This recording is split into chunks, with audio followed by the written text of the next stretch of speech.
Good morning, everybody. My name is Garry Marshall, and I'll moderate this session this morning. I'm from SAEPA, the South African Express Parcel Association, which is essentially the industry body representing couriers. And I'm paid by a company called BidAir Cargo, which is a domestic cargo airline that flies a lot of the e-com stuff around the country for the couriers. And I've been involved in the courier industry now for 40-odd years. And when we were putting this panel together, or where I was asked to put it together, Martin and I wanted to bring you people that are actually doing the last mile stuff. A lot of the conferences that I've been involved with, or speakers that I've listened to over the last while, have really been revolving around the technology behind the scenes and some of the principles of e-com. So on my right here, I've got Nelson Teixeira and Diederick Stopforth. They've been involved for several years now in the actual last mile deliveries component of it. They've got all of the problems they've experienced. This is something that hit our industry out of nowhere, thank heavens.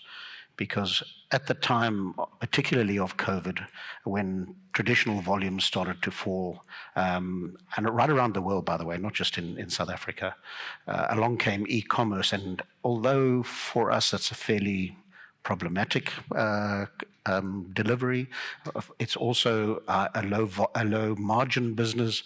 It did help us get through those tough times. And of course, it's now so entrenched that it's actually a part of our DNA.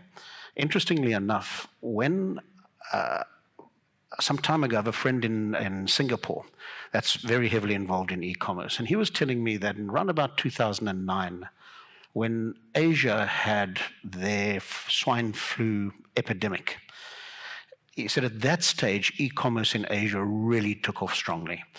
We never experienced that epidemic in this country to any real extent, so didn't see any benefits or negatives from it. But in Asia, it was a big deal, and he said e-com really took off, particularly in China.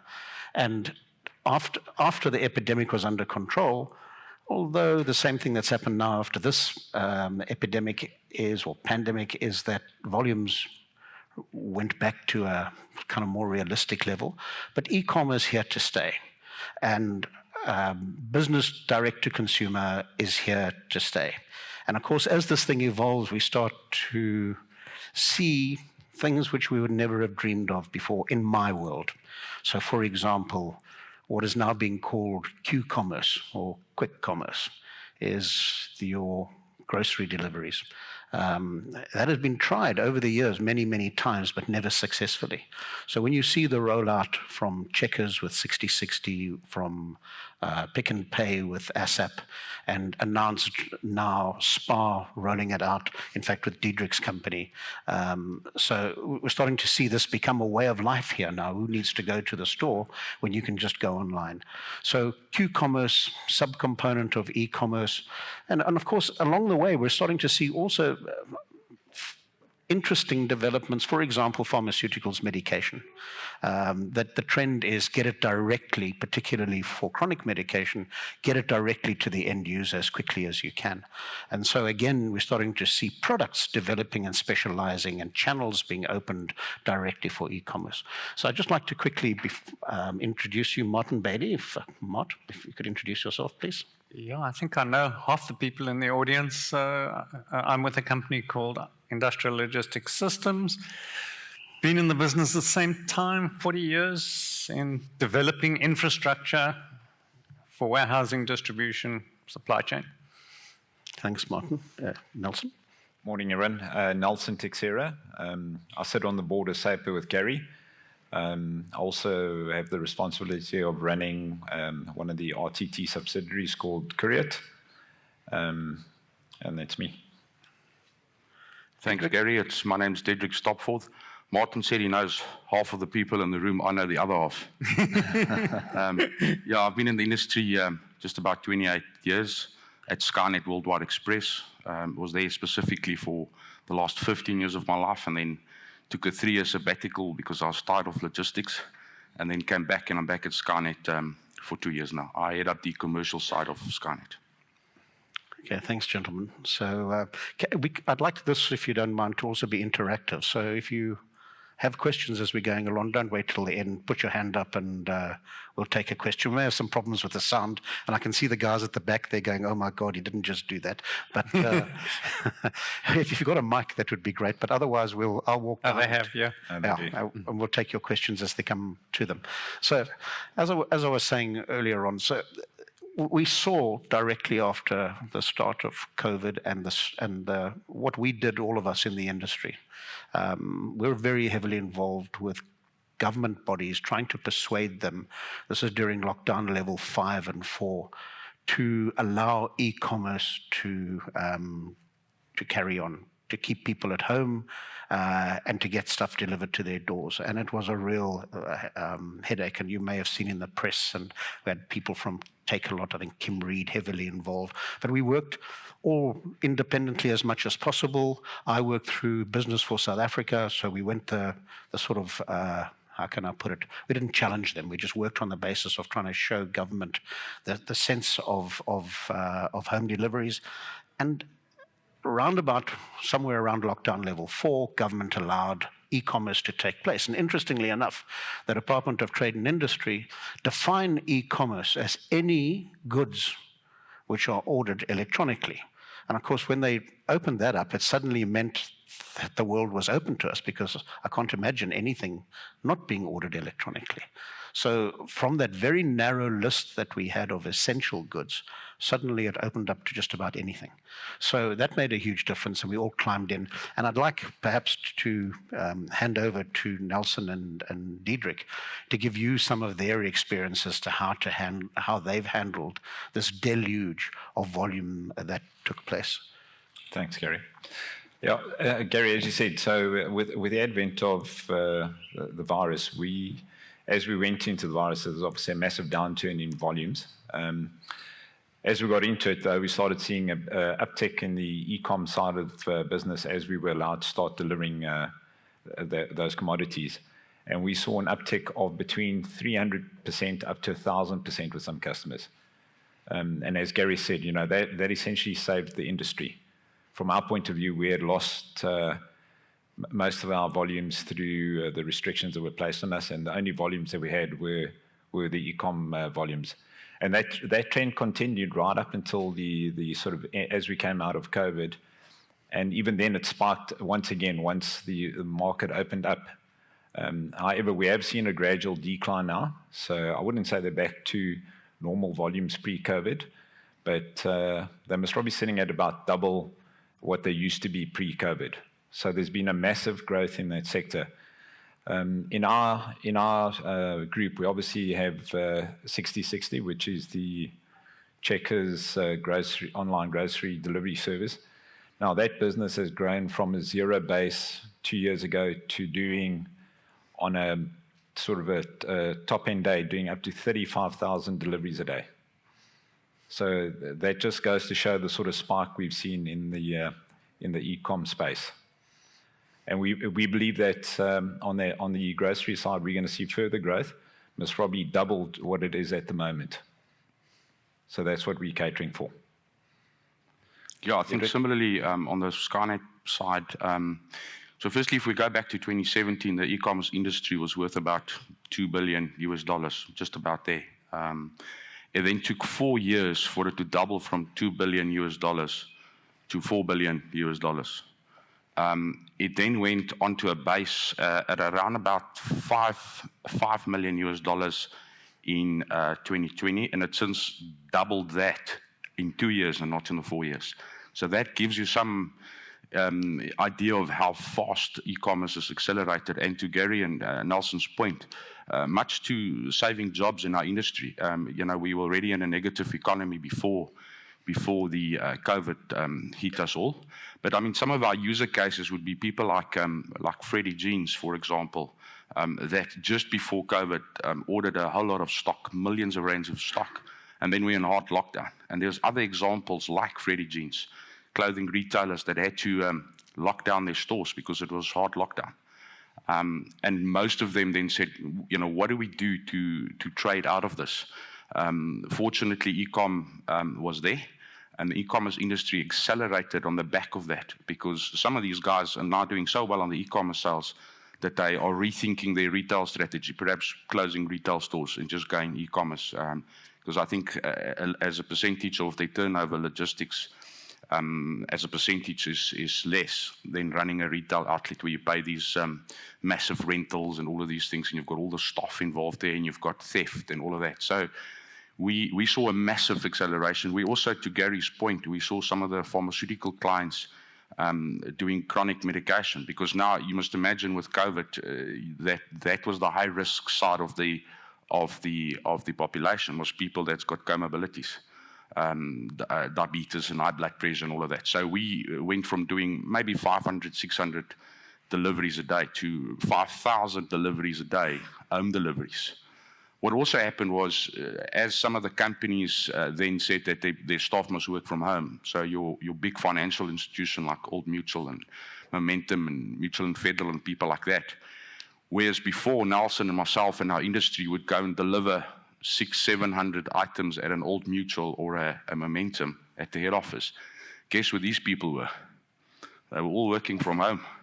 So all of a sudden, as an industry where you had that consolidation and you could do one-stop 600 deliveries, you now had to very quickly embrace technology, increase your fleet to go and do 600 individual deliveries. And for those of you that stay in security estates, Nelson will tell you it's a big challenge for the courier industry when we get there and you need a code.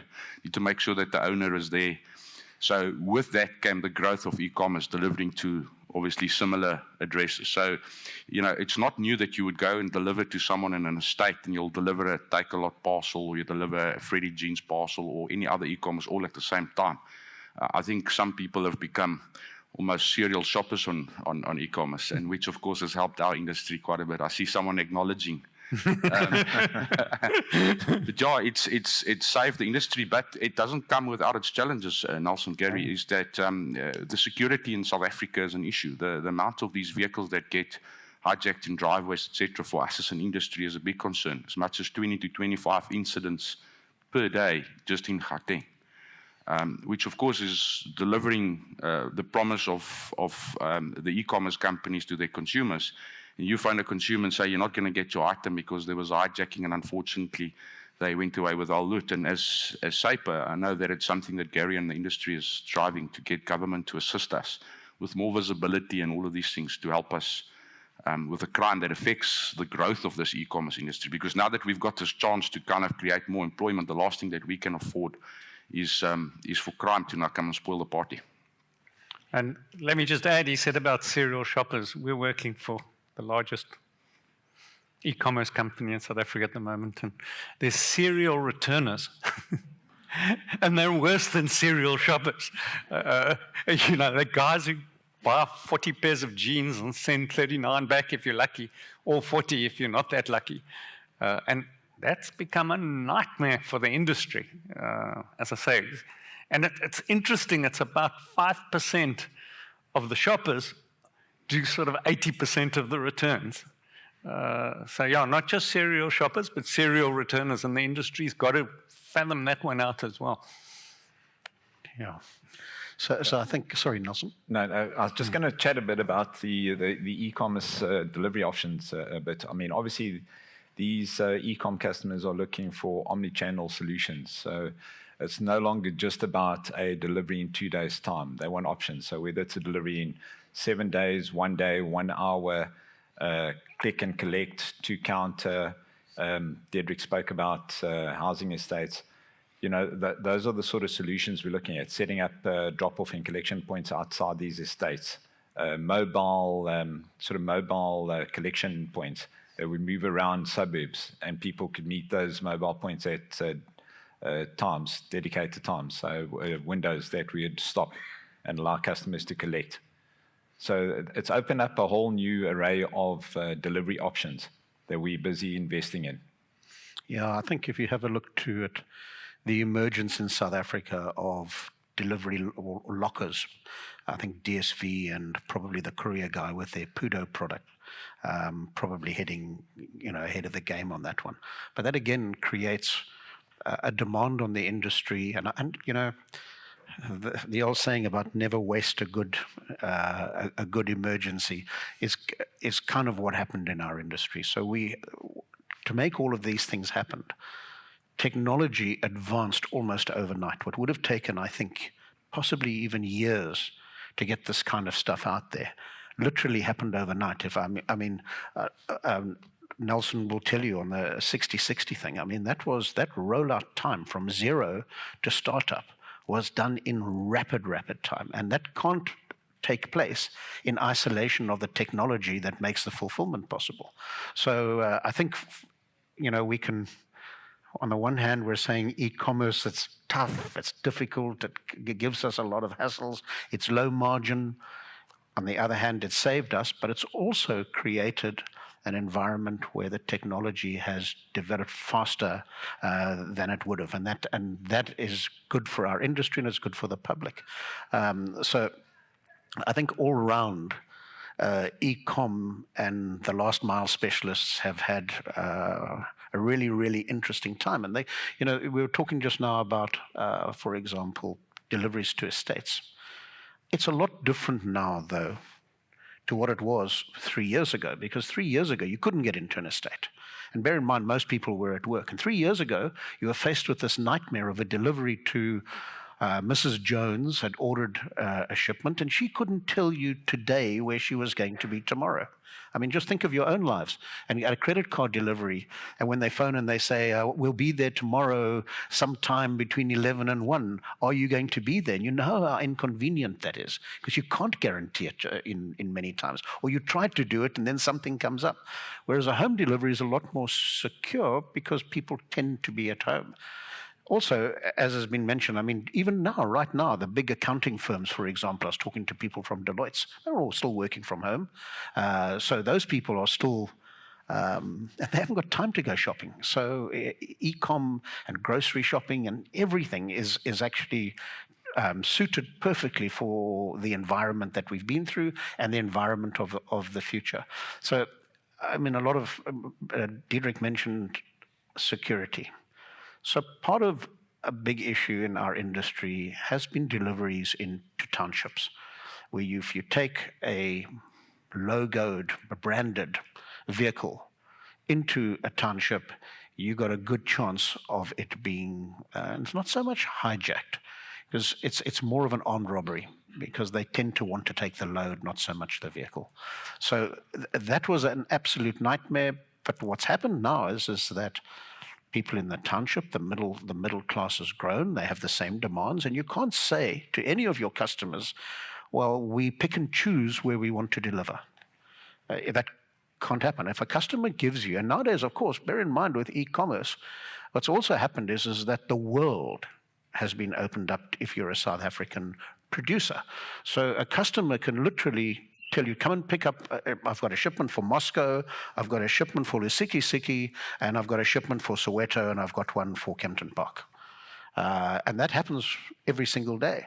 So what's also happened in the industry is that delivery networks have started, the footprint for the deliveries has actually grown. And it may not be that everybody's got their own footprint in place, but it's done through alliances and partnerships and things like that, because you cannot say no to a customer. He'll just go to the next guy and he'll actually do a deal with them. So it's had some massive positive impacts. The learning curve has been enormous. And as I mentioned, the technology, I kind of refer to it as the Uberization of the industry. So when you order something, you want to know when is it going to be there? When can I expect it? Where is it now? If it's out on delivery, this need that we have as human beings for instant gratification and knowledge and wanting to understand where things are has meant a rapid ramp up of technology in our industry. So that's been really good for us, I think. But apart from that, if talking to Martin on the infrastructure inside of warehouses, and I know Martin has an interesting story where he was looking at in Ethiopia, where they're wanting to set up a massive e-com hub for Africa in Addis Ababa. And I think it's in Ethiopian Airlines, who are very, very progressive and aggressive, are heavily involved in the thing. So maybe, Mark, you can tell us a little bit about that, but also generally about the infrastructural developments that have taken place as a result of this e-com deluge on our industry. Sure. So the Ethiopian one's an interesting one because, of course, with the population of Africa, you really are not getting great penetration at the moment. But Ethiopian Airlines have that penetration. They fly everywhere major in Africa. So it's actually quite logical for them to be a conduit for all the couriers into Africa.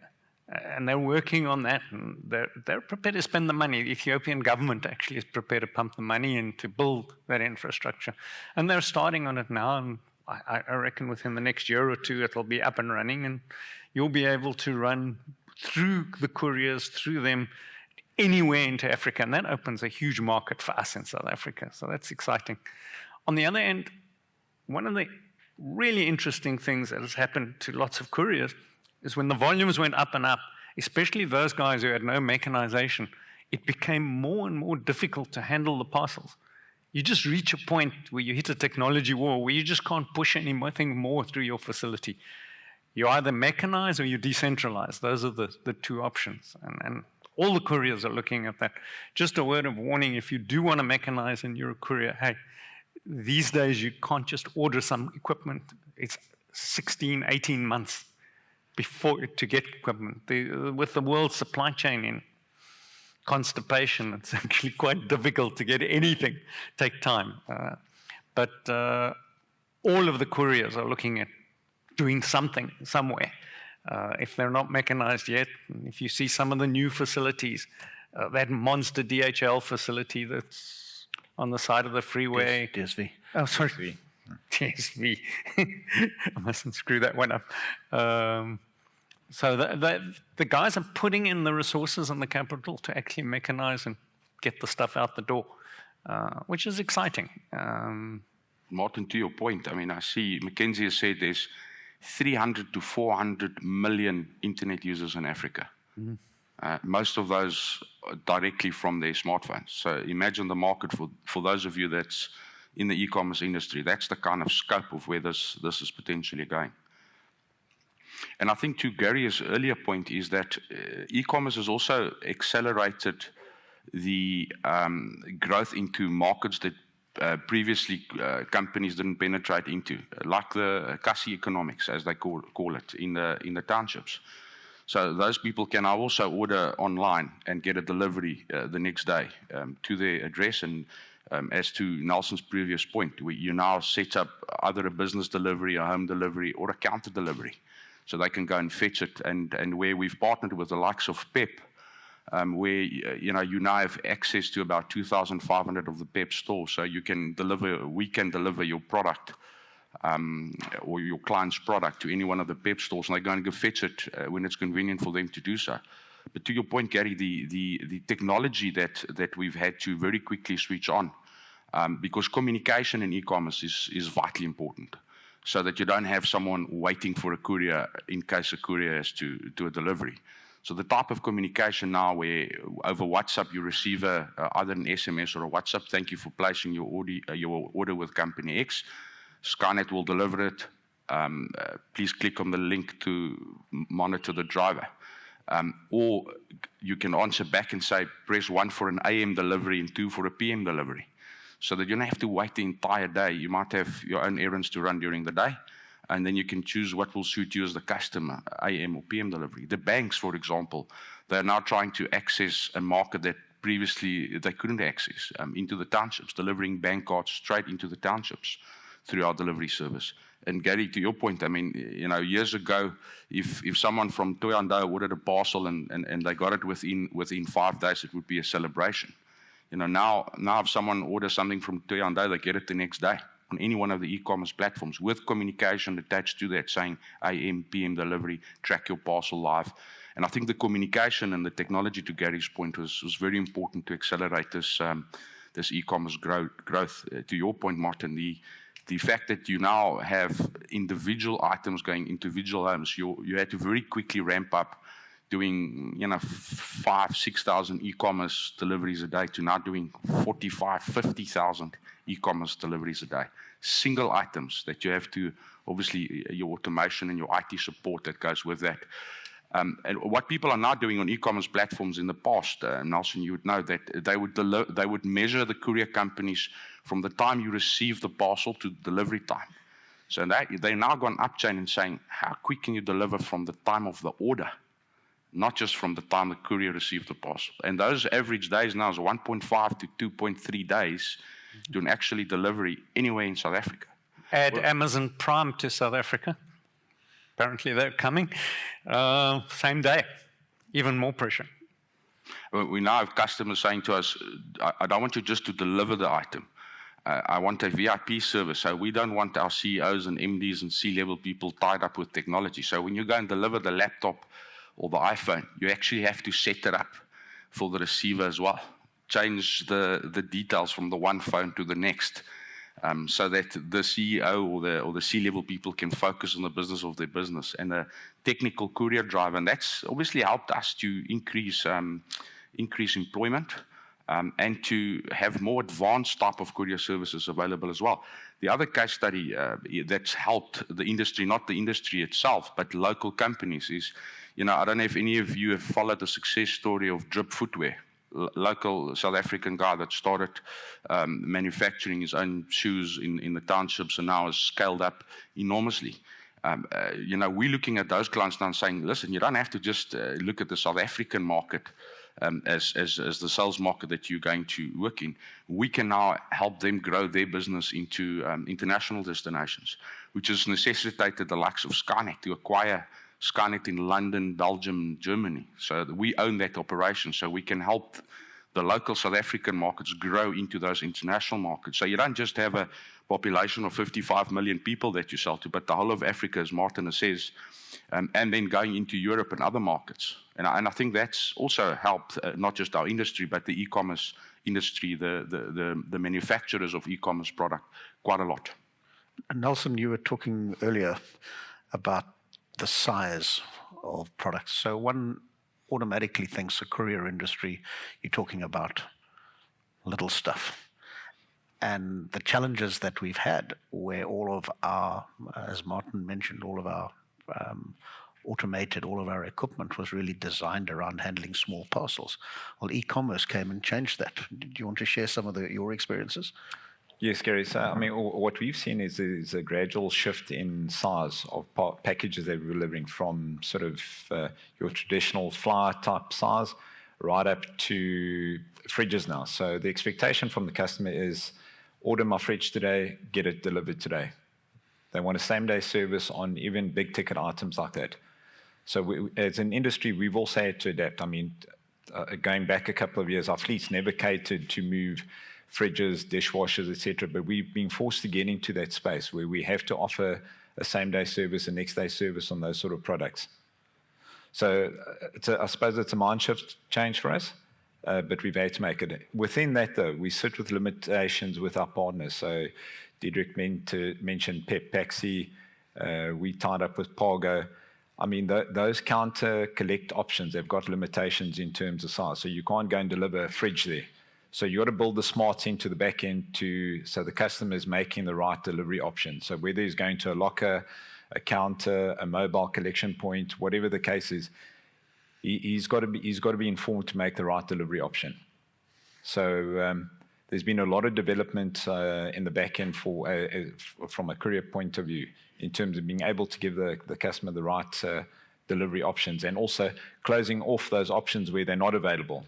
So if the guy's sitting in wherever, Toyando, to use Diederick's example, and there's not a Pargo point or a Pep, which is actually a bad example because I'm sure there is a Pep there, but we can blank out those options so the customer doesn't have access to those options any longer.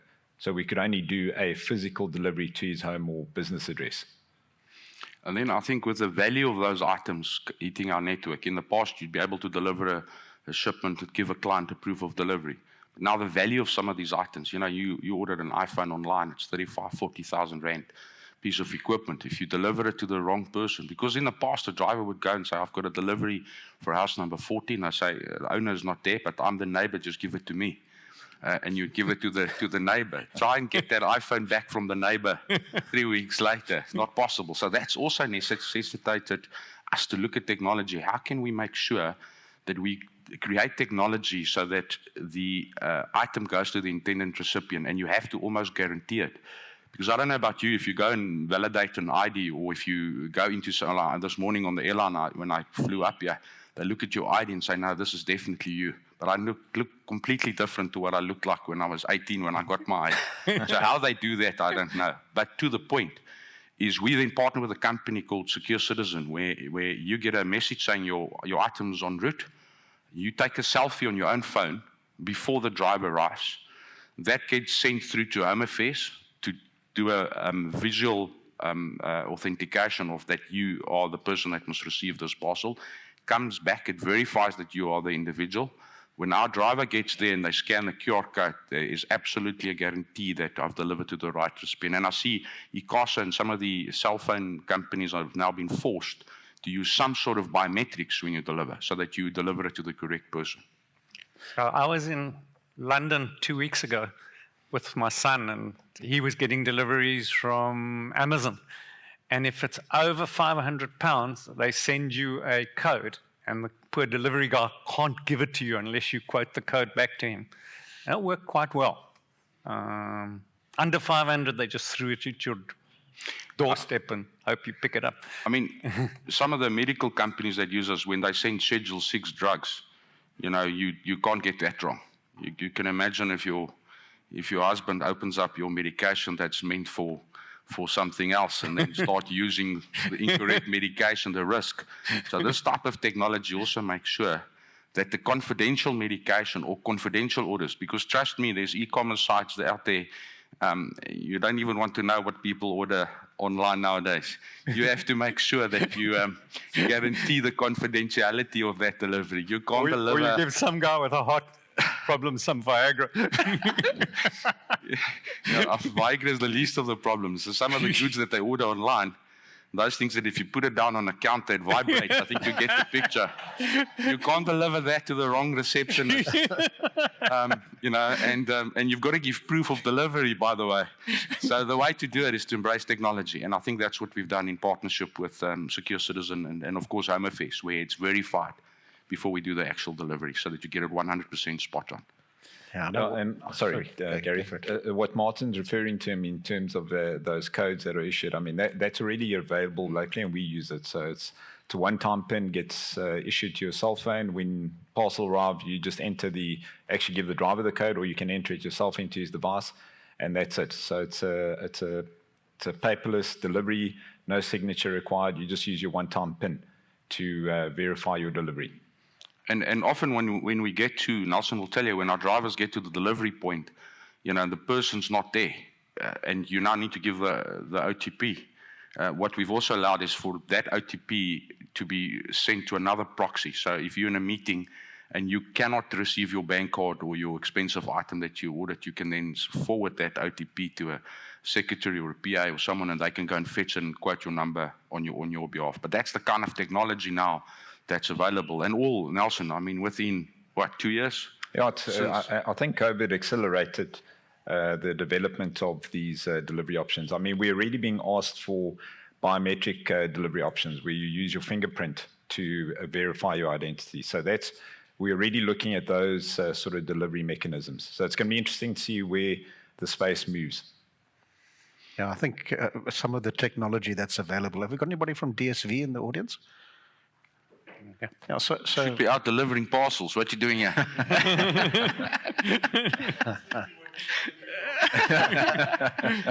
If you have a look at the underlying technology behind locker boxes, so you think that's quite simple, right? You just deliver it into a box and you send somebody a unique code and they go along. But the technology behind that is absolutely fascinating, because what it does is it uses location. So it comes along and it says, you as an individual go on this route several times a day, and it'll actually be able to pick out a locker box on your route that you go past frequently and suggest to you that this locker box or this one, so one might be close to your home, for example, the other one might be close to your work. And so it'll actually say, which one do you want? So, this geolocating of people all around is fascinating kind of stuff that is going on to make these things possible. And then, of course, you've got the issue of the right guy picking up from the drop box. So, now you're getting photographs taken at the locker box at the time that the guy actually takes the shipment out. So the technology is rapidly increasing. And I think and I'm not talking out of, it is public knowledge, so I'm not giving away any secrets. And the reason is I did a case study some time ago with the DSV lockers. What's behind it, the long period of time they had investing in a product which made no money. That was a real solid investment where the average company would have walked away from it and said, we just can't make money out of it. And I'm hoping that now it's turned the corner, I think, with e-com and also their rollout. In their case, they're using Engine, I think it is, service stations. They have several hundred around the country. But you've got to understand it needs power 24 hours a day. It needs backup power and all those kind of things. So a lot of tech just goes into the actual locker box. The guys from the courier guy have got what they call PUDO, which is pick up, drop off. Their locker boxes, also rolling it out rapidly.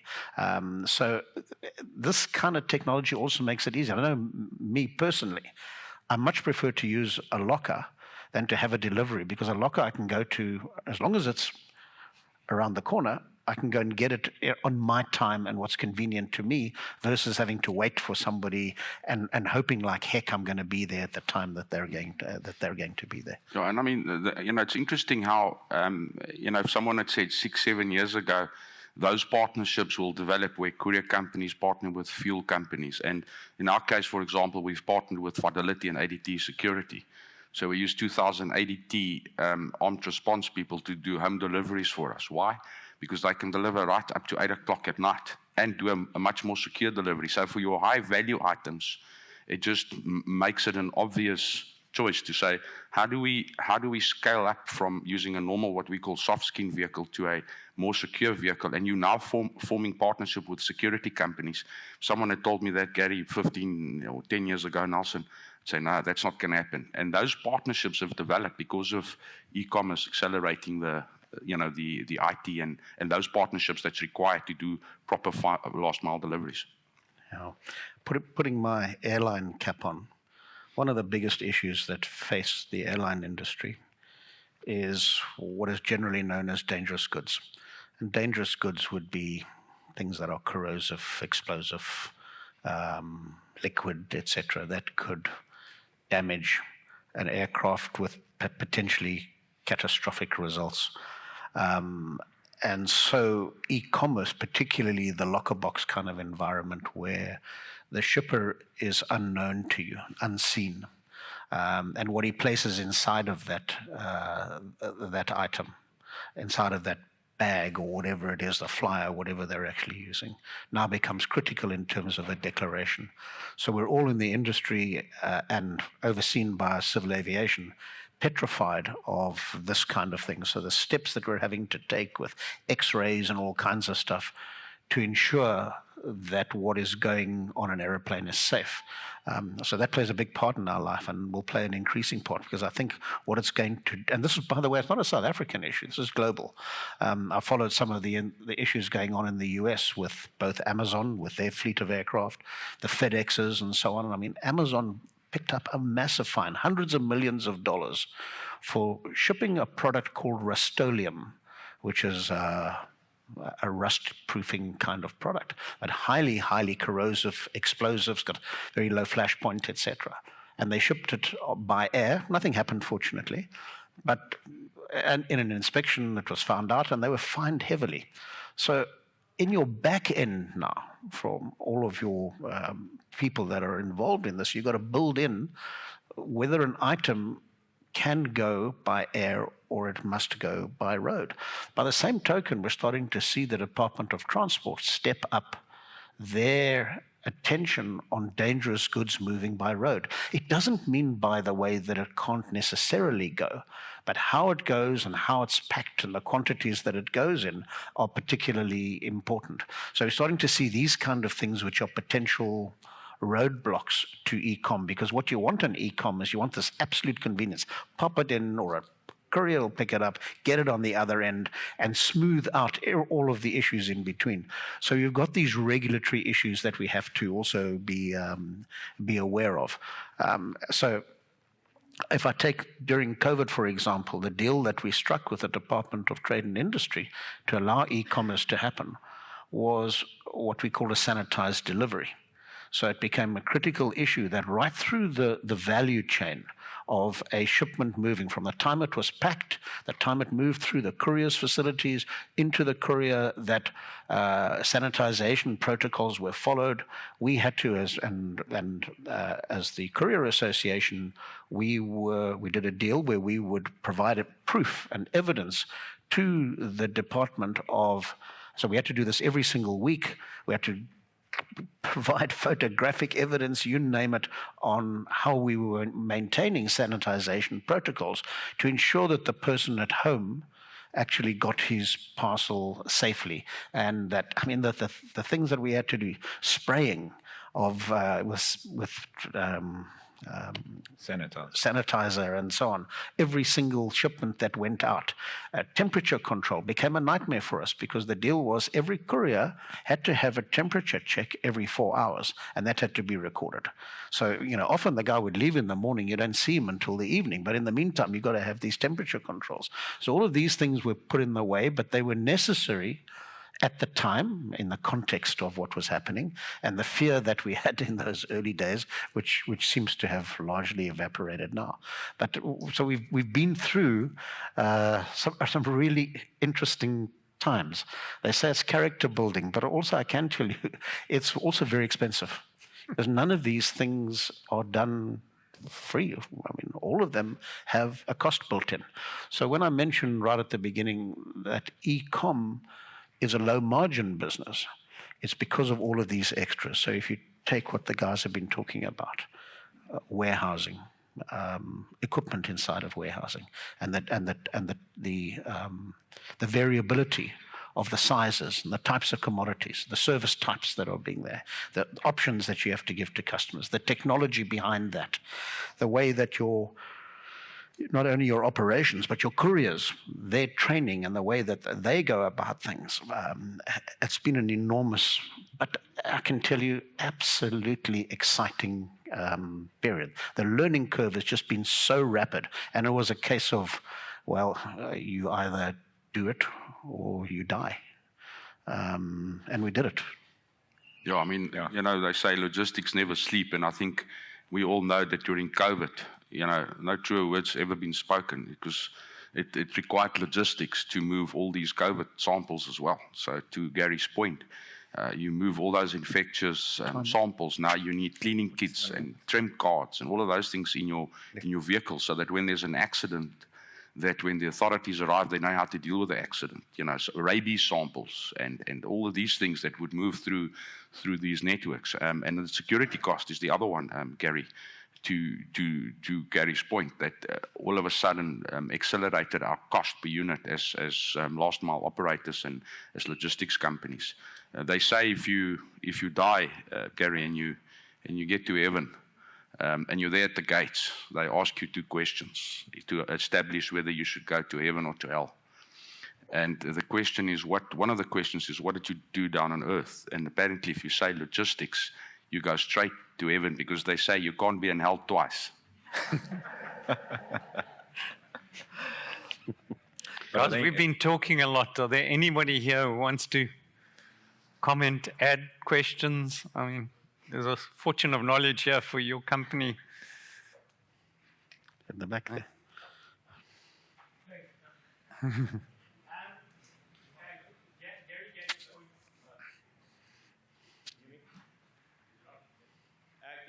Point of view that the locker system was in his life was convenience. I just wanted to get a sense from you. Are you finding that the customers using that? Is it about lower costs to them for the delivery, or is it around the convenience? Yeah, I think it's both, to be honest with you. So definitely the delivery cost is way reduced. no question about it. But I think the convenience is a big issue. And e-com is about convenience, isn't it? I mean, that's one of the primary drivers. So I think it's about both, and I think that ticks the box there quite neatly for them. Yeah, I think just to add to that, Garry, I mean, both the locker and counter options give you a level of convenience. Obviously, the counter options are business hours, and the locker options 7-day week, 24-hour day option. So definitely convenience, I think, is the trump there. Yeah. I think, you know, have we got anybody in the audience here from Paxi at all? From PEP? There we go. Not Paxi. From PEP, okay. So if you look at your group's kind of plans for e-com and using the thousands of retail outlets that you have, that's a really convenient, low-cost kind of option. Again, ticks both those boxes that you mentioned. May not be a locker scenario, but it's a counter scenario. So it creates another valuable option for the customer. Yeah, we had the PEP team, your colleagues, at our premises last week, and they were saying, Garry, how they just, every single month, they just break the previous month's record and the previous year's record. And these are records that they were meant to achieve already in 2024 that they've hit in 2022 already because of the demand for these counters and a e-commerce solution that just makes so much sense from a convenience point of view. Yeah. There was another question over there, sorry. Sorry, whilst you're getting the mic, just to answer the gentleman in the corner, I think from a courier perspective, once you've overcome the shock of the price of a locker box, because they are very expensive items. I mean, and DSV got it to the point where they're made locally. I think when those were being made overseas, it was actually just killed the business. But one of the issues is that you can now deliver a number of shipments into a single delivery point at a time which suits your operation, as opposed to somebody at home where you're not going to deliver there before sort of 7 o'clock in the morning or 8 o'clock in the evening. A locker box you can do after hours. So I think it's got that advantage to couriers as well. Sorry. Yes, yeah, thanks very much. Great topic, and very important for many retailers in the country. With South Africa's love of malls and mall shopping, how do you see, and you talked about lockers and convenience, how do you see that converging? How do you see online and the malls converging, specifically for the biggest malls? How should they deal with the fulfill from store, collect from a locker, or collect from the store? Yeah, so I can answer that. So I think they've also embraced it because they've realized. I mean, we partnered with Office National, one of the biggest independently owned stationery companies in South Africa, and we've switched them on as a counter. And they were saying that their sales, retail sales, have reduced by as much as 40%. So people no longer walk in because now they've embraced e-commerce. They got used to it. They see the cost saving. I mean, in your case, Checkers did a whole survey that it's a lot cheaper to get it delivered than you go and fetch it. What some of them have done to embrace it is they've made their stores available as a collection point. So people still go online and they order, but then they'll say, go and fetch it at our store, and they will select the closest mall relative to your address. What they've also allowed is for people that go into the store that want to buy a size 13 shoe like I wear, and that not all of them keep that. You can go online in the store. There's a system there, and you can order it there, and then it gets delivered either to the house, to the business, or to a store. And it doesn't have to be that store. It could be any store of your choice. So they've embraced it.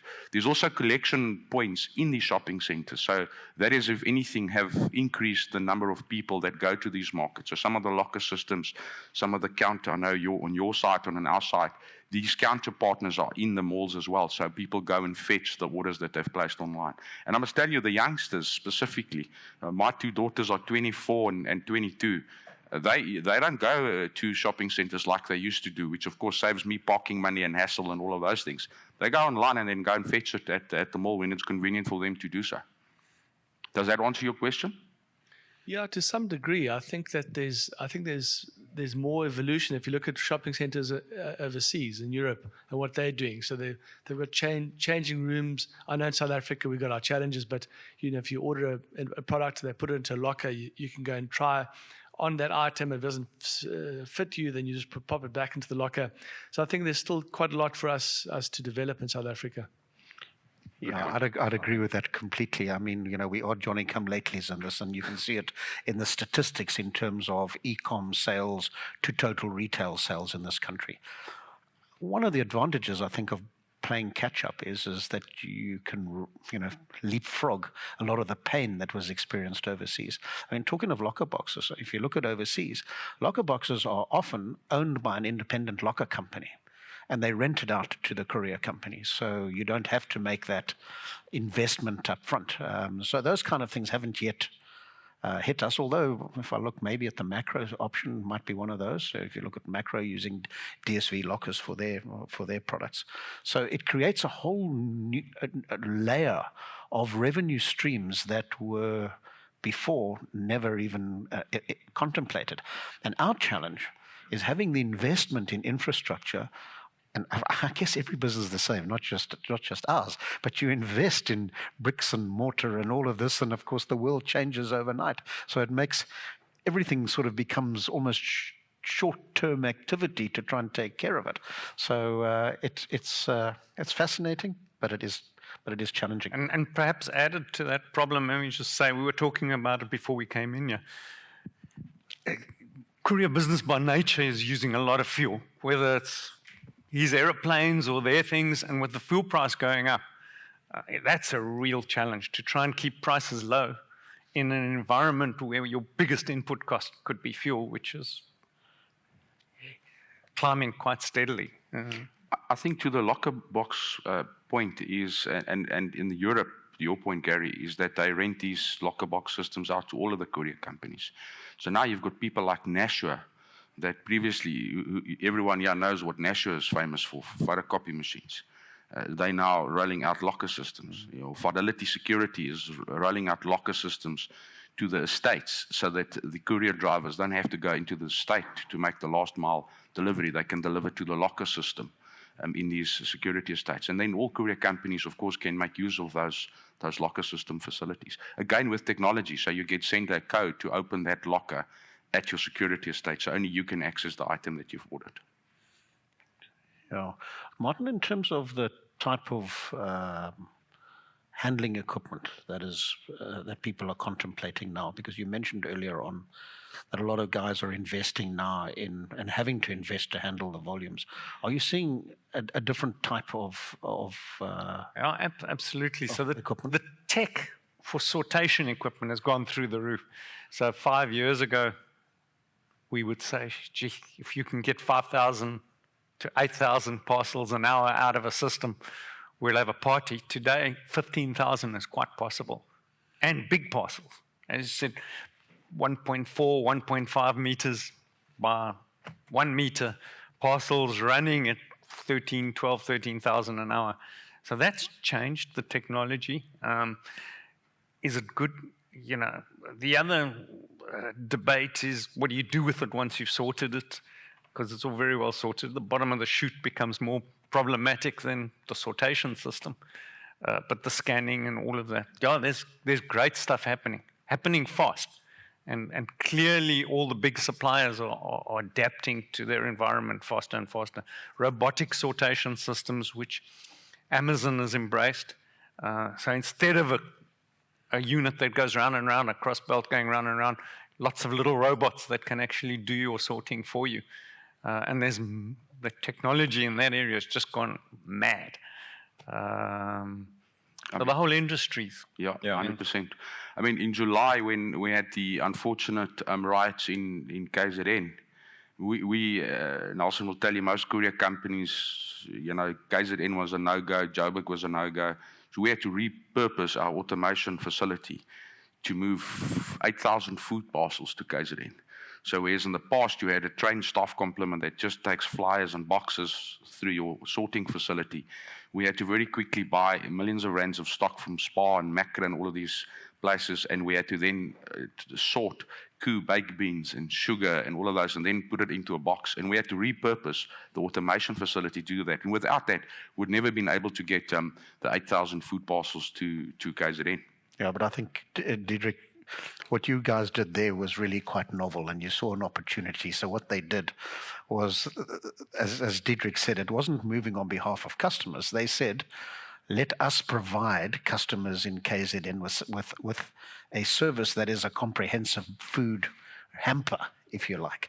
So they bought the products, consolidated the products, and shifted them out themselves. So that was a good... You should have seen my CEO's face when I said I just chartered 5 Boeing aircraft from Bidvest. He didn't take time to that. So I had to fill up 5 of these aircraft with food parcels. But yeah, it was the corporates out there that phoned us and said, listen, our staff that's in KZN, there's no food. How can we get food to these people? And I had to very quickly repurpose our sorting facility, charter 5 aircrafts, and get the food parcels to KZN and surrounding areas. There's an old saying, that every shot pleases somebody. So, yeah. So I think, where we are at as an industry is and to take your point over there, we're at the early stages of a development here that has been challenging. It will continue to be challenging, but it'll also drive change. And so, one hears of Amazon coming into the country. What will that do to the industry? I mean, from what it will do, one of the things is that the rest of the guys are going to have to up their game to match some of the tech and some of the processes and some of the systems in there. So whether you like it or not, and whether people like competition or not, the reality is a market leader, particularly if it's a responsible market leader, keeps setting the bar. And for everybody else to actually stay in the game, you've got to keep trying to keep up with that. So even when you're a local small entity, you can't stay in business unless you're doing the same kind of stuff as the big guys, as the market leaders. So I find that particularly exciting for our industry, because it really does provide us with opportunities. I mean, in Dubai, they're now trialing deliveries to your device. So you place an order online, you put your mobile number on the address block, and then the courier finds your device. You obviously have to give permission for the company to track your whereabouts, but then it will find you to your proximity and do the last mile delivery to where you are. You don't have to phone and say, by the way, please deliver to my home address. I'm working from home today. I'm not at the office. That's where the technology is going, to Gary's point. Sorry, Diederick, just a quick question here. When we talk about locker boxes, we talk about last mile. I mean, in a perfect world, what's obviously missing for me is the post office. Is anyone engaging the post office? Is there any hope of using some of their infrastructure, or are we just completely going private? So I think, it's not a secret that we as an industry are in a dispute with ICASA and the post office, particularly around packages under 1 kilogram, which they claim they have a monopoly on. I think our stance on the thing, whilst we're fighting that heavily, is that as a country we need a post office. We need a viable, efficient post office. And they've got 4,500 outlets around the country. It's a fantastic opportunity for a low-cost model. So we're not afraid of that. To engage with them is really difficult. We've tried. At the moment, because it's all done through lawyers, it starts to make it even really difficult. You try and talk to them, they talk to my lawyer. So that makes it really, really quite complex. But I think in the long run, a viable, efficient post office is necessary for this country to perform. And, a postal service is a basic human right. So I think without any of the battle that we have with them, which is really about our right to operate in an industry which we created and which we see them as the imposters in, because we see mail and courier as not the same. And it's not about the commodity or the parcel, it's about the service. I mean, you can take a letter, for example, and go and put a stamp on. And I'd like, just as a matter of interest, how many people here, by a show of hands, have in the last 5 years gone to a post office and bought a stamp? put that stamp, licked it, put it onto an envelope, and popped it into a mailbox? Show of hands. None. None. Okay, so the reality is that the basic mail service is redundant. The post office went to sleep, by the way, around the world.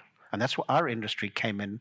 And particularly with the advent of just in time, we were perfectly poised to take advantage of, fast, rapid distribution, leaving out all of the inefficiencies in between. So I think from a postal perspective, they have to change. They have to, and so when they had a guy like Mark Barnes there, I think it had a real chance of something happening. I don't know the new management, so I don't want to be in any way disparaging. Maybe they equal or even better to it. Their rollout plans that they have, they've just had approved by government in 2022 their strategy for 2018. I know that they have real challenges, these guys. I think it's easy for us to be disparaging about them. It's really tough in the environment that they are in, and the authorities and the various government protocols that they have to go through, and public finance management acts and so on and so on. It just goes on and on and on. So I have a real sympathy for them. And I hope that they are able to chase their model, because I think from an e-com perspective, if it works, it's going to make these guys really have to jack up their game to match it, because that's going to be the low-cost model. And I come from that post office era. In 1993, they started speed services couriers, which at the time was a major disruptor in the industry. I mean, it made most courier companies shiver, because they all of a sudden had to counter 4,500 post office counters that they can deliver to. They then acquired XPS. They no longer around in any form. XPS, by the way, was the then second biggest courier company in South Africa. I think we can definitely coexist. And to Garry's point, it's a human right to have post offices and that service available to some of the communities. And I think it will add a lot of value to the e-commerce industries and to the consumers that buy these items if a post office should be available. And I think we can coexist if they adopt our type of innovation, and if they obviously will have to recapitalize the post offices, because the type of technology that we have as courier companies now, they're always playing catch up, because you're still getting your little white registered slip in your post box, yeah. Whereas now, there's technology, you can get it on SMS, on WhatsApp, on email. And I think we can coexist, and we could, if anything, Garry, we could, as a courier industry, make use of those counters and help them out of the issue that they currently have. Yeah, one of the big problems that they've got is what they call a universal service obligation. So implicit in their license to operate, because they operate under a 25-year license from ICASA. So ICASA, of course, regulates the telecommunications and postal industry.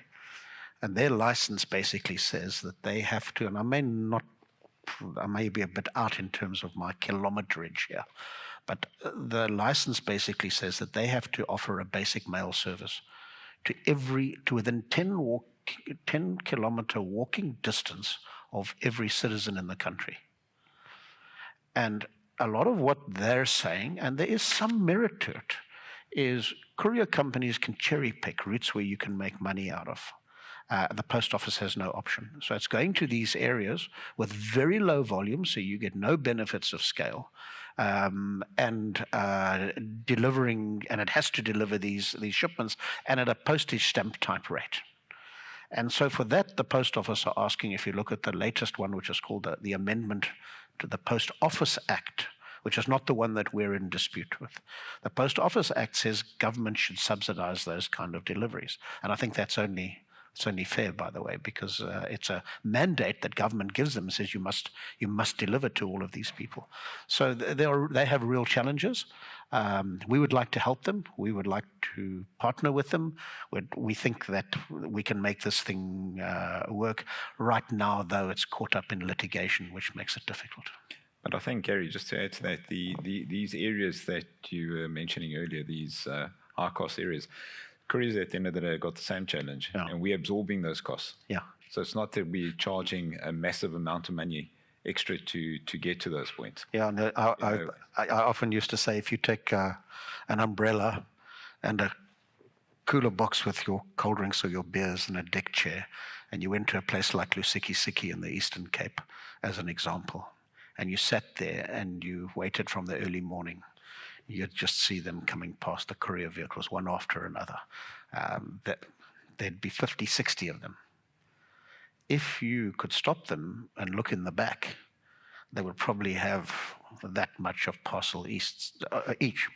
So the reality is as though whilst they claim that we cherry pick, what we do though, Nelson, is we do it differently. So it may be, for example, that Logistic is not a viable option for us. But as I mentioned earlier on, you can't say no to a customer. And just so if you have a look at everything, and I was involved in distribution of healthcare products, makeup and so on a few years ago, the growing market came out of these rural areas. I mean, the growth was absolutely astronomical. So you can't say, no, I don't go there. No. You actually have to make a plan. So what happens in our world is that the big guys, and some of the companies are absolutely rigid about it, for example, RAM hand-to-hand couriers, they won't use third parties. So they'll deliver themselves everywhere. I hate to think what the cost base looks like. Other guys, for example, there are regional courier operations that open up in the Eastern Cape, people like ITT and Blue Express and people, local operations that are almost wholesalers. So they'll deal with all of the courier companies to get everything done there, in the deliveries done in that area. Of course, the big issue comes around the tech, because you have to be able to provide the same technology, the same proof of delivery, the same benefits in Logistic as you do in Cape Town. I mean, what we've seen before COVID, and I think COVID accelerated, is the unemployment rate in South Africa is now, as you know, at a record high. I think it's at 48% or something around about there. So what's happened was that also accelerated the kind of multi-level marketing companies. So your Avon Justines, Forever Living, Neolife, all of those people that sell product that someone buys, and then they sell it to a whole lot of other people in their area. For those ladies that order Avon Justine, you kind of know how that works. So, but this market, the South African market for those companies have been the ideal market. I'm told for Avon Justine, which is a global organization, the South African market is their largest market. And you have to go deliver the Avon Justine orders to places like Bathurst or Thohoyandou and all these outlying areas, because that's where the unemployment is at the highest. Eastern Cape, the unemployment is the highest. So we've got a large percentage of items that go on behalf of these multi-level marketing companies to those areas where the unemployment is so high. So talking an unusual one that we were involved with much in the same thing. There are millions of Zimbabweans working in South Africa, and clearly they all have families sitting in Zimbabwe that are quite hungry. We were involved with these guys who you buy your food here using South African rands, and they're delivering in Zim to the people's house. So instead of sending them money, send them food. And those guys are running about 10 links a day now into Zimbabwe from Joburg. But you know, Martin, there's a whole another layer of delivery service which very few people know about, and that's the local taxi environment. So, I mean, even international. So I know I have a gardener who's a Zimbabwean, and every month he sends products that he buys here and cash to his family back in Zim, and he lives in a rural area in Zim in a place called Plumtree, so that which is not easy to get to. So he actually goes to a counter in the Alexandria taxi rank and hands over his parcels for his wife, his cash that he sends up to her. And I asked him, don't you have problems? You hand over cash to a taxi driver? He's never once had a problem. So that brings us to the taxi industry in South Africa and what the opportunities are there. I think the big issue and so we've been approached and we've been talking over the years with these guys. I think the big issue for us is the value of the products that we handle is high. You don't send toothpaste generally through a courier company. Unless, of course, the guy's at a hotel somewhere, left his toothpaste behind, can't get it there. Phones his True secretary, story. says, Same-day service "Get it- from yeah, Joburg." Yeah, get it to me now. So which is basically the difference between a courier service and a post office service. You'll pay $100 to get your toothpaste there when you actually need it. It suddenly becomes critical. So we've been engaging with various bodies in the taxi industry. From our side, the nerves are who carries the liability, because that is a key issue in our business. Who takes liability?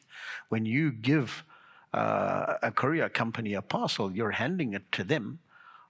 Who pays for it when it gets lost, when it gets stolen, when it gets hijacked? And so now, if you've got a taxi operator who basically is living, there's not a lot of income there. They battle from day to day. And now you say, well, you lost a 30,000 Rand cell phone. Hey, well, of course he's not going to be able to do it. So those are some of the technicalities. In Europe, they have done deals with taxi operators locally for delivery I mentioned earlier on what they call the universal service obligations.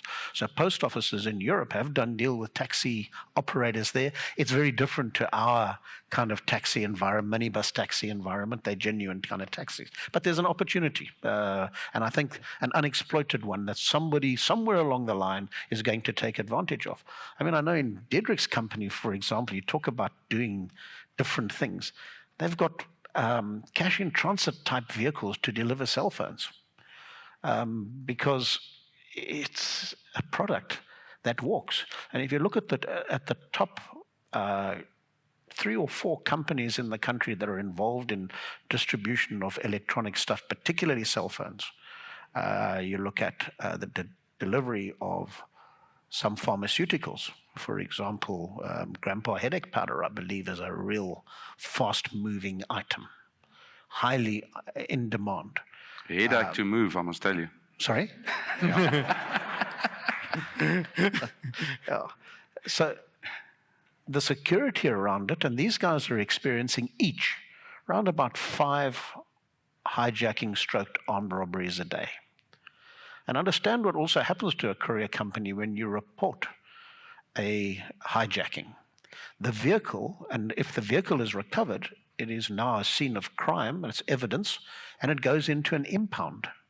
And I was talking to one of our members, RAM. They had 43 vehicles stuck in police pounds. And it can stay there forever while they're doing the investigation. So now you've got some taxi operator, and his vehicle is impounded. He can't make a living. So I think there's some real complexities around this issue. But nevertheless, within those, somebody's going to find a solution, and somebody's going to come up with something that works for everybody. So when you were talking earlier on about, that we're at the beginning stages of this thing, where this thing goes to is interesting. I mean, you've all heard, no doubt, of what they call X2C, as opposed to ecstasy, right? I mean, so the delivery of multiple products or services to a single point. So it kind of goes along with Internet of Things. So more and more products being made plug and play. Pull a module out, replace it. And the courier, you mentioned it earlier on, now being trained. So for years, we've been doing deliveries to ATMs. So an ATM breaks, the courier company that has a contract with the bank, it's got diagnostics built into the thing. It'll say that particular motherboard or whatever it is defective. The courier goes along with the new one, pulls the old one out, plugs it in, and off he goes. And so that will become more and more prevalent. So if a courier is going into an area and he's doing ATMs, well, he might as well do e-com deliveries at the same time in the area, and maybe washing machine components as well are being built modular, and they can be unplugged and the courier can plug the new one in. So you start to see benefits and cost benefits.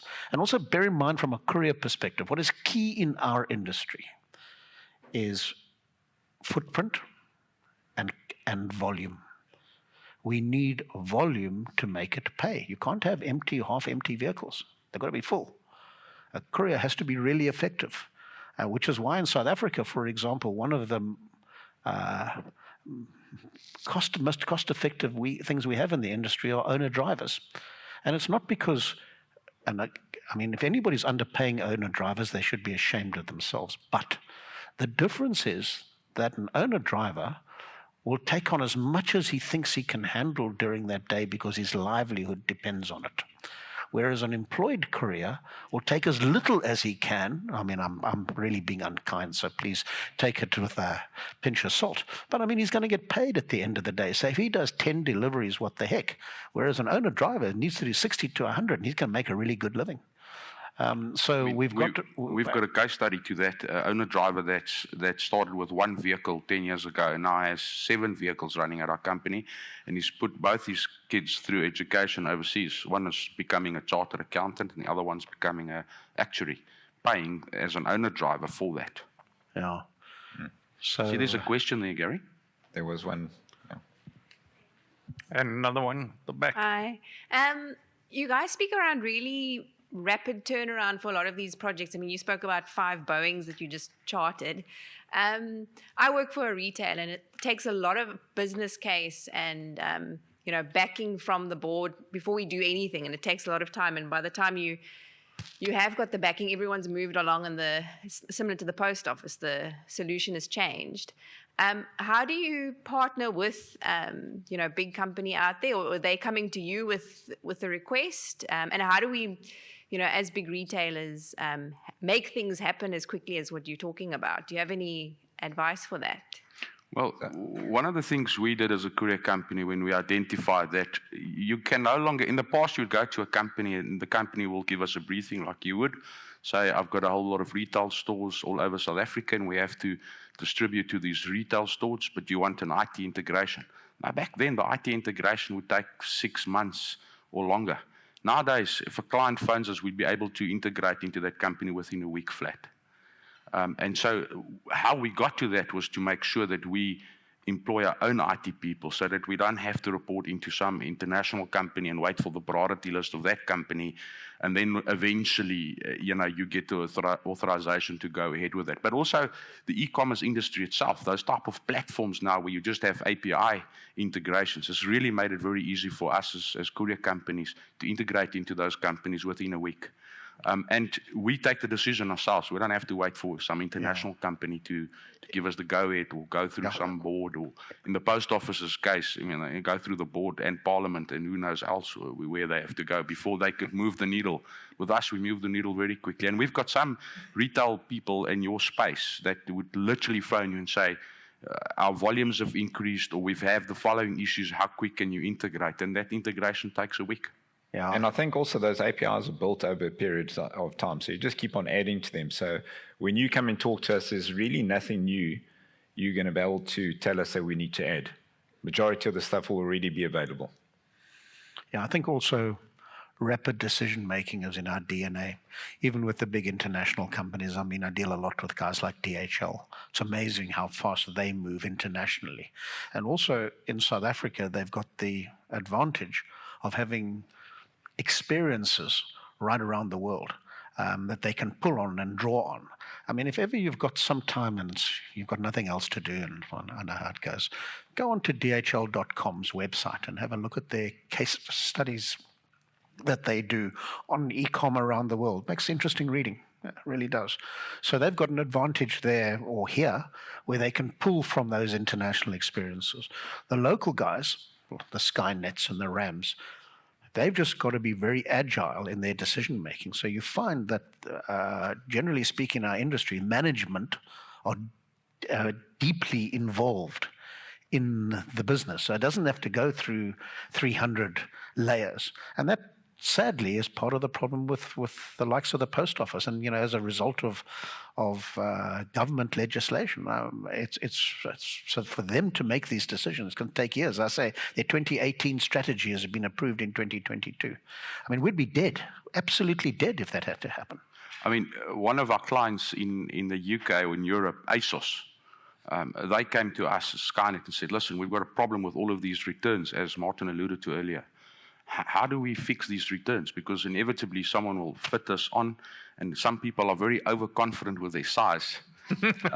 And when the size get there, they now have a problem because it doesn't fit and they have to send it back. So they said that comes at a massive cost to them. What we've had to do is to go to the level from an innovative point of view to say, we'll wash, re-iron, repack that item so that it's in its original state, and instead of then sending it back to the manufacturer or to the e-commerce site, keep it at our warehouse for the next order that happens to have the same type of order number. And to use QR codes in the actual package, so that when the order gets to you and it's the wrong order, instead of you going to some internet site or phone a call center, you scan the QR code and it takes you automatically to the returns page. And that, by the way, triggers the driver automatically without any phone call to go and fetch that item and to affect the return. And those type of solutions, if you don't put it in place, well, if you don't show customers where there's cost savings opportunity, someone else will. Yeah, and I think the other advantage also that we find, and our involvement in it revolves around stock efficiency, if you like, and decentralization of stock. So I know large retailers here, I may be wrong, but I think TFG was one of them, where if you went into one of their stores and you wanted that blouse in that color at that size and the store didn't have it, in the store they'd be able to say, okay, that store has it over there, can we get it for you and we can deliver it for you to your home tomorrow.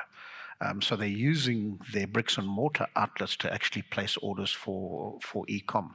And of course that means that they then are making much better use of their inventory that's already out in the store. So Martin mentioned earlier on the issue of centralization versus decentralization. And I mean, you can see it, and really sexy stuff. You look at the 60/60 thing, where if you go into a Checkers, you've got these guys running up and down in the aisles with their scanners, picking stuff off, scanning it, goes through a tool system, and is really using a virtual, a real system for virtual orders. And so very innovative, very, very quick, and very, very effective. So no centralization. I know other retailers have tried it from a central warehousing perspective. Disaster. Absolute nightmare. I'm not sure SPAR coming on now what their model will be, because they have complexities with franchises. Yeah. And some of those franchises already have e-com deliveries in their home deliveries in their regions and in their areas, and so they're going to resist head office coming along with their kind of solution. But either way, the public, the consumer, will get a service that will suit them, because if the local guy can't do it, he's going to be put out of business. 100%. I mean, when we engaged a SPAR with a spec, one of the things that we said right from the outset is let's embrace electric vehicles, so that there's a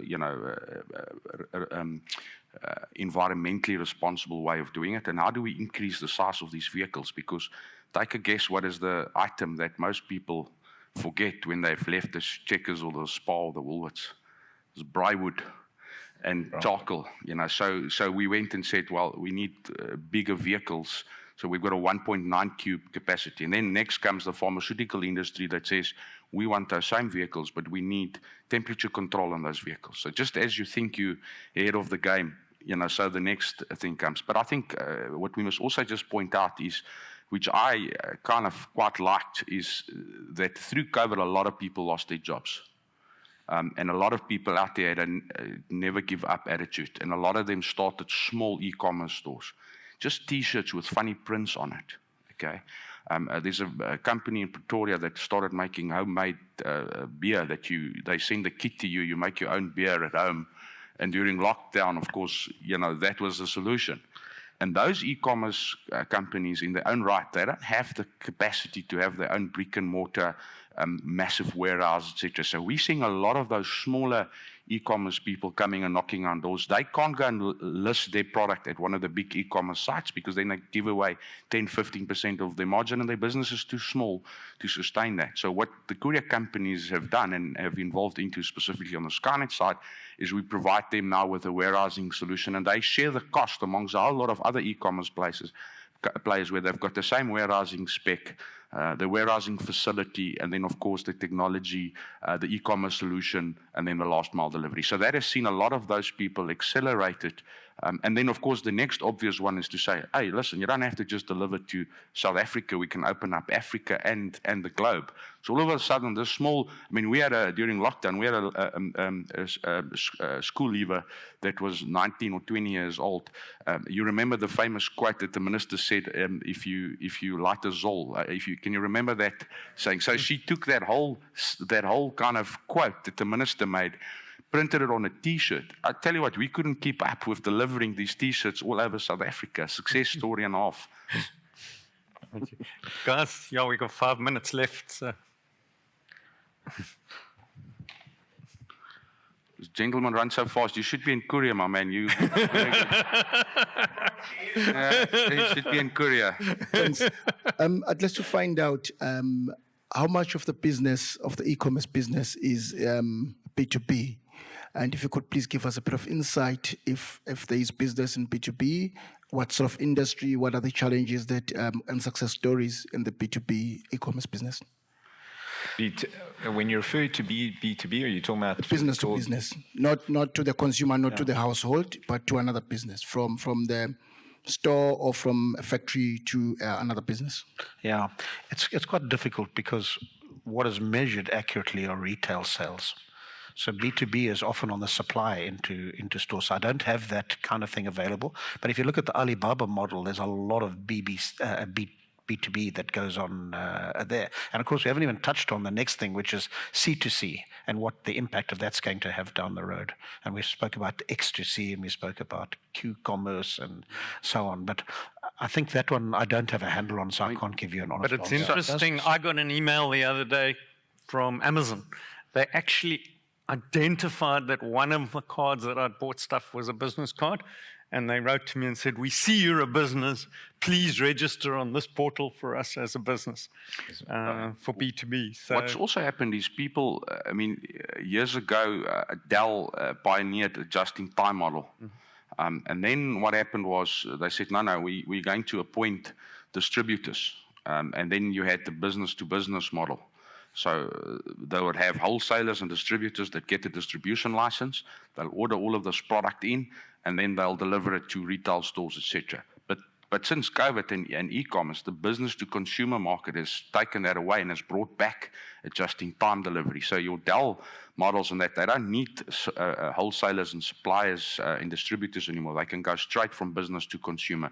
So we've certainly seen an increase from the business-to-consumer side, so much so that when you have any strategy discussions, no longer do you just strategize taking the business-to-business market into consideration. But our real clients now, the people that will make the noise, is the consumer, the person that has ordered that item. I mean, UNISA, for example, they've got 450,000 distance learning students, and you've got to deliver to that student wherever he or she is, at home, at work, in a township, at a counter delivery.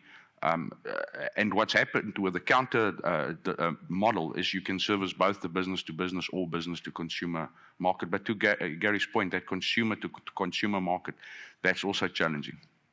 Yeah, from our side, I mean, we don't see any volumes moving B2B on the e-commerce side. It's, as Diederick said, the big shift there has been big B2C.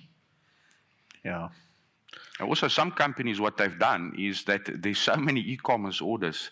I mean, Standard Bank and Simmons Street and Old Mutual, those guys have got so many employees. If every single person there orders one e-commerce item, all of a sudden, these big corporates that have got 2,500 people in their employ, they now have to make available an area for all of these e-commerce deliveries at their offices. So much so that some of them have gone back to their staff and said, we can no longer, you can no longer use your business address for the actual delivery. You've got to use your home address because they just don't have the capacity to keep all of that. Sorry to interrupt, Diederick. We've got 1 minute left. And there's a question over there. Just very quickly, folk. I've sort of named it differentiation versus consolidation. Years ago, differentiation was in the quality of the product and the delivery thereof, the efficiency thereof, right? But that differentiation is almost non-existent anymore. How do we differentiate between various products? And are we looking at consolidation? Because years ago, bakers would deliver their bread, Blue Ribbon would deliver their bread. We're looking at a situation now where, because of the economies and the way that the world is going, we need to start working on consolidation of those loads and differentiation in terms of the quality of the product only, rather than, because delivery of those products are much of a muchness now, you know. So to answer that, in our bigger business, in the RTT distribution business, we're already doing that. So we're consolidating the various product types. So be it dry goods, wet goods, liquids, etc., they're all moving on the same track to the same delivery point. So that's already happening. No, that's a great question. I mean, we already, as an industry, there's only one airline that we can fly with here. So we all consolidate on the Bidwest Air Cargo airline as it is. So you're already all on the same aircraft. So, and the distance for the courier companies between here and Joburg and here and Durban is all the same. And where you should be differentiating is with the technology, the communication, and knowing your customers why. What's their reason for their existence, and what can we do? But already in the Eastern Cape, I think where Garry has spoken about, in some of those outlying areas, you have to go onto the same vehicle with your competitors on the same vehicle, and how you differentiate these before, during, and after the fact. Guys, we're sort of out of time, and some of you are going to other lectures. But I mean, these guys are around for a while. Please come and chat to them. Come to our stand if you would like. But yeah, can we just say thanks as an audience? Thank you very much. Thank you.